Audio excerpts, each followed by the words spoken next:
ಅನಂತಪುರ ಜಿಲ್ಲೆಯ ಕಲ್ಯಾಣದುರ್ಗ ತಾಲೂಕು ಕುಂದುರ್ಪಿ ಹೋಬಳಿಯ ತುಮಕುಂಟ ಗ್ರಾಮದಲ್ಲಿ ಈಚಲ ಮರದಿಂದ ಸಂಗ್ರಹಿಸುವ ನೀರ ಸ್ಥಳೀಯರ ಆರೋಗ್ಯಕರ ಪಾನೀಯವಾಗಿ ಗಮನ ಸೆಳೆಯುತ್ತದೆ. ಬೆಳಗಿನ ಜಾವ ಈಚಲ ಮರದಿಂದ ಸಂಗ್ರಹಿಸಲ್ಪಡುವ ನೀರ ಸಿಹಿ ರುಚಿಯನ್ನ ಹೊಂದಿದ್ದು ಗ್ರಾಮಸ್ಥರು ಅದನ್ನು ಆರೋಗ್ಯಕ್ಕೆ ಉತ್ತಮ ಪಾನೀಯವೆಂದು ಪರಿಗಣಿಸುತ್ತಾರೆ.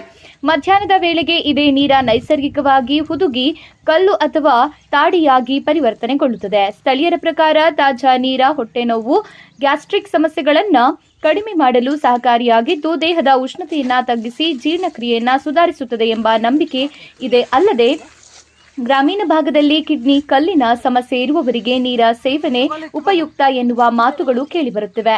ಆರೋಗ್ಯಕರ ಪಾನೀಯವಾಗಿರುವ ನೀರ ಈಚಲ ಮರಗಳನ್ನು ಅವಲಂಬಿಸಿರುವ ಕುಟುಂಬಗಳಿಗೆ ಹೆಚ್ಚುವರಿ ಆದಾಯದ ಮೂಲವೂ ಆಗಿ ಪರಿಣಮಿಸಿದೆ.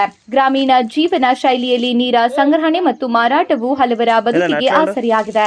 ಆದರೆ ನೀರಾದ ಆರೋಗ್ಯ ಪ್ರಯೋಜನಗಳ ಕುರಿತು ಸ್ಥಳೀಯ ನಂಬಿಕೆಗಳಿದ್ದರೂ ಕಿಡ್ನಿ ಕಲ್ಲು ಸೇರಿದಂತೆ ವಿವಿಧ ಕಾಯಿಲೆಗಳ ಚಿಕಿತ್ಸೆಗೆ ಸಂಬಂಧಿಸಿದ ವೈಜ್ಞಾನಿಕ ಸಾಕ್ಷ್ಯಗಳು ಸೀಮಿತವಾಗಿವೆ. ಯಾವುದೇ ಆರೋಗ್ಯ ಸಮಸ್ಯೆಗೆ ವೈದ್ಯರ ಸಲಹೆ ಪಡೆಯುವುದು ಅಗತ್ಯವಾಗಿದೆ.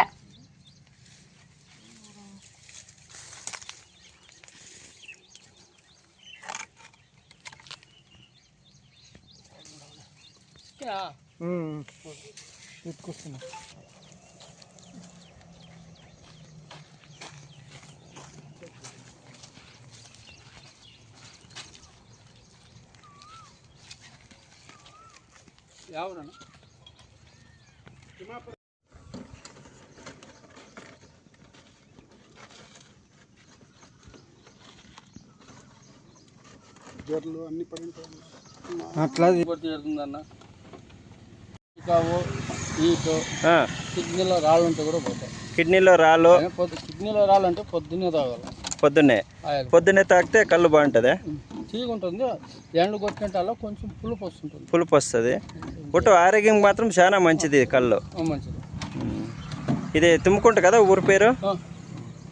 నీ పేరేనా? నా పేరు హనుమంతరాడు. హనుమంతరాడు. నీది ఎవరు? తుమ్ముకుంట. ఫస్ట్ కళ్ళు అమ్ముతాము. ನೀರಾ ಅಲ್ವಾ ಇದು? ನೀರ తాగితే కిడ్నీల కడుపు నొప్పి పోతుంది. కిడ్నీల రాళ్ళు ఉంటే కూడా పోతాయి. ఆరోగ్యంకి మైకావు ఉంటే కూడా పోతున్నారు. ఆరోగ్యం బాగుంటుంది. ಮೈಕಾವು ಕಿಡ್ನಿ ಒಳಗಡೆ ಕೊಲ್ಲುಗು ಎಲ್ಲದಕ್ಕೂ ಒಳ್ಳೇದು. ಎಲ್ಲ ಕರಗು ಹೋಗ್ಬಿಡ್ತಾವೆ ಕೊಲ್ಲುಗಳು. ಯಾವುದು ತುಮಕುಂಟ ಗ್ರಾಮ ಇದು. ಕುಂದರ್ಪಿ ಮಂಡಲಂ ಹೋಬಳಿ. ಅನಂತಪುರ ಜಿಲ್ಲೆನಾ?